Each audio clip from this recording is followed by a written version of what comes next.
ভালোবাসার ভাই বোনেরা, আসসালামু আলাইকুম। তোমরা সবাই কেমন আছো?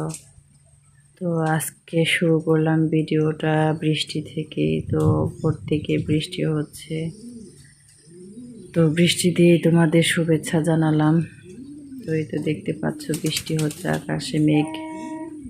তো বৃষ্টির সাউন্ড পাচ্ছ কিনা জানি না। তো কার কার ওইখানে বৃষ্টি হচ্ছে অবশ্যই কমেন্ট করে জানাবে। আমাদের এখানে গুড়ি গুড়ি বৃষ্টি বলে আর কি, খুব ভারী বৃষ্টি না, সকাল থেকেই বৃষ্টি হচ্ছে। তো অবশ্যই জানাবে কমেন্টে। তোমরা সবাই ভালো থেকো, সুস্থ থেকো, আমার জন্য দোয়া করো। তো আজকের ভিডিওটা এই পর্যন্ত। আল্লাহ হাফেজ।